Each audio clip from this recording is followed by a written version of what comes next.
levels of productivity and performance enables you to make a real difference in your position, whatever it is.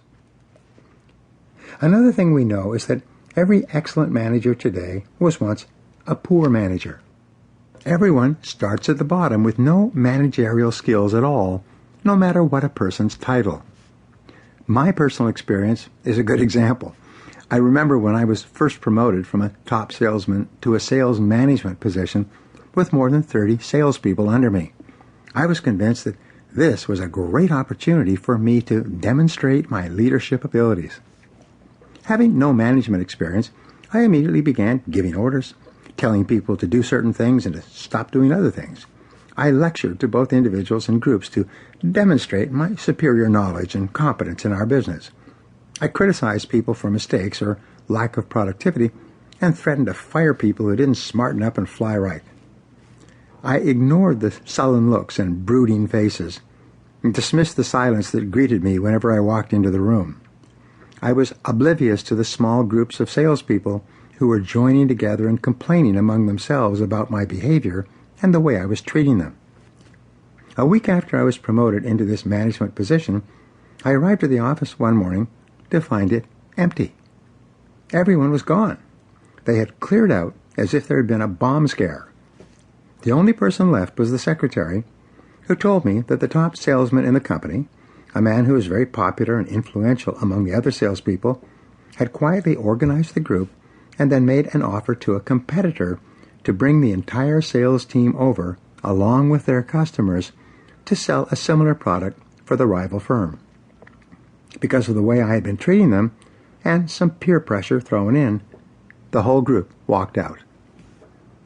My reaction was shock and disbelief. I knew that when my boss heard about it, I would be fired and put back out on the street, exactly where I had started some years before.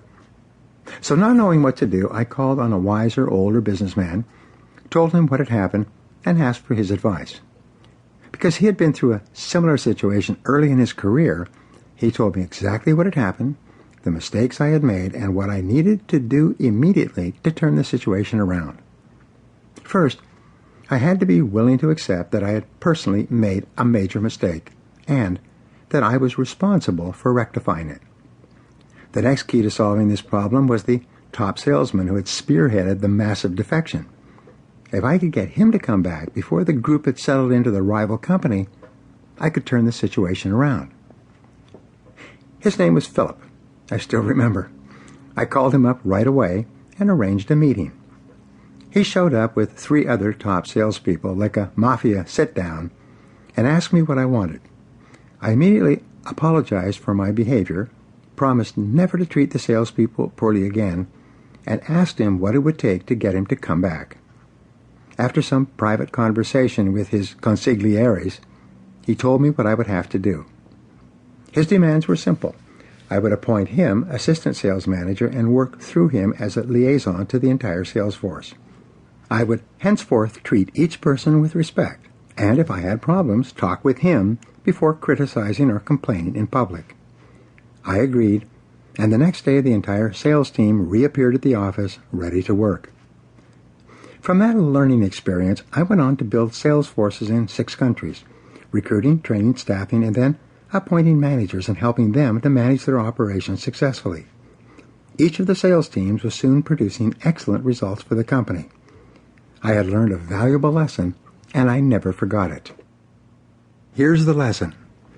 The way you treat people, what you say and do that affects them emotionally, is more important in bringing out the best in people than all the education, intelligence, or experience you might have at doing your job.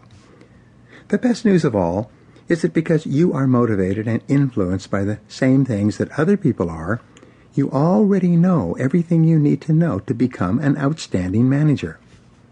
You already know how to unlock the potential of the people around you, how to build a peak performance team that delivers consistently high levels of results for your company. You just need to apply it. In the time we spend together here, you will learn or be reminded how to get the best out of almost every person who reports to you. At the same time, you will learn why you think and feel the way you do about yourself and your work, and by extension, why other people think, feel, react, and respond the way they do at work.